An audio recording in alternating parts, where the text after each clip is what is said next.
Assalamualaikum warahmatullahi wabarakatuh. Salam dan bahagia. Saya Triwahyuningsih, guru Bahasa Indonesia di SMP Negeri 1 Prembun, Kabupaten Kebumen, Provinsi Jawa Tengah, dalam aksi nyata menyebarkan pemahaman mengapa kurikulum perlu berubah. Ibu Bapak, saat ini murid hidup pada zaman dan keadaan yang sudah berbeda. Jadi, kompetensi apa yang dibutuhkan, bagaimana cara mereka belajar, dan kurikulum seperti apa yang semestinya kita gunakan, mari kita pahami tentang mengapa kurikulum perlu berubah. Apakah kurikulum itu? Kurikulum merupakan pedoman penyelenggaraan kegiatan pembelajaran untuk mencapai tujuan pendidikan tertentu. Ada 4 komponen dalam kurikulum, yaitu 1. Tujuan, 2. Konten, 3. Metode atau cara, dan 4. Evaluasi.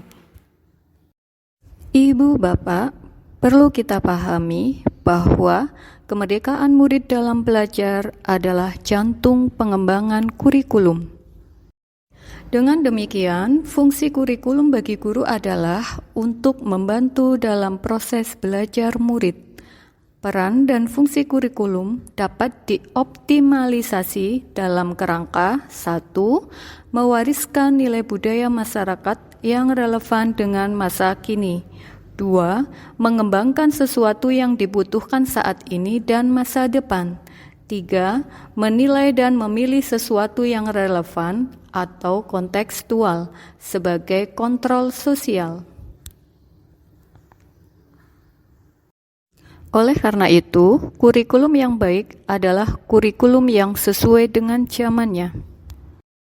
Untuk itu, diperlukan pembelajaran dengan paradigma baru, yaitu lebih menekankan pada materi esensial secara mendalam.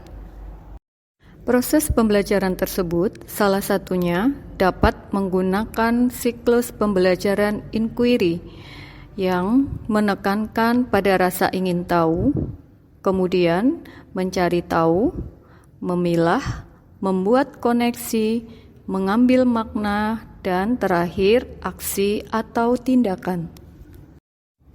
Berikutnya, kita pahami pentingnya perubahan kurikulum.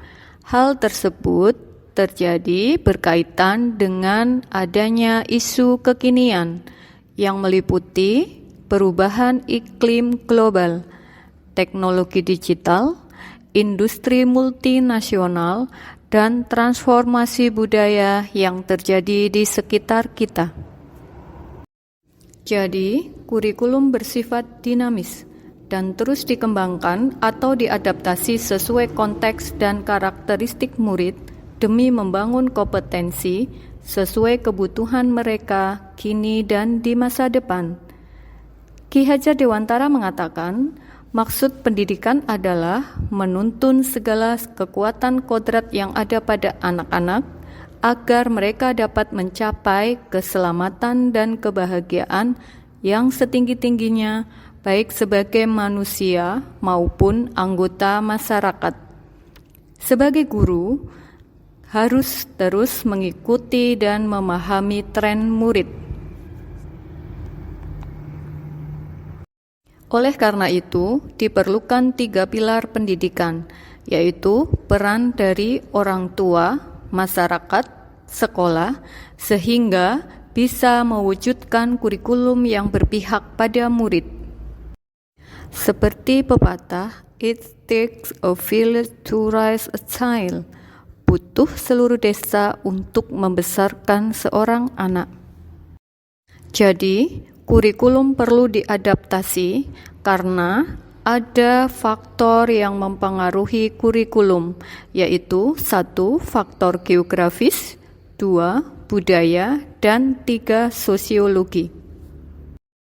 Dalam implementasi pengembangan kurikulum, ada kewenangan sekolah dalam mengatur alur tujuan pembelajaran, modul ajar, media ajar, dan asesmen. Dalam muatan kurikulum terdapat capaian pembelajaran per fase, profil pelajar Pancasila, dan ekstrakurikuler. Profil pelajar Pancasila memiliki 6 dimensi, yaitu 1. Bertakwa dan beriman kepada Tuhan Yang Maha Esa dan berakhlak mulia. 2. Berkebinekaan global. 3. Bergotong royong. 4. Mandiri.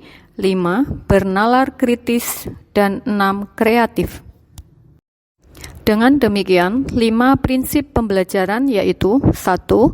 Mempertimbangkan kebutuhan capaian belajar murid saat ini.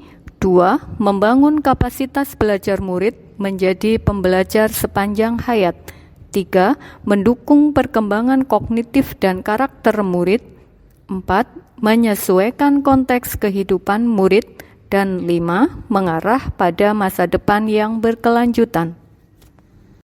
Jadi, dapat disimpulkan ada 5 prinsip pengembangan kurikulum operasional satuan pendidikan, yaitu 1. Berpusat pada murid. 2. Kontekstual. 3. Esensial. 4. Akuntabel. Dan 5. Melibatkan berbagai pemangku kepentingan. Ibu Bapak, demikian paparan saya. Silahkan Ibu Bapak memberikan refleksi atau umpan balik pada kolom komentar dengan menjawab pertanyaan berikut. 1. Dapatkah kurikulum berubah? 2. Bagaimana untuk mewujudkannya? Terima kasih atas partisipasi Ibu dan Bapak. Wassalamualaikum warahmatullahi wabarakatuh. Salam dan bahagia.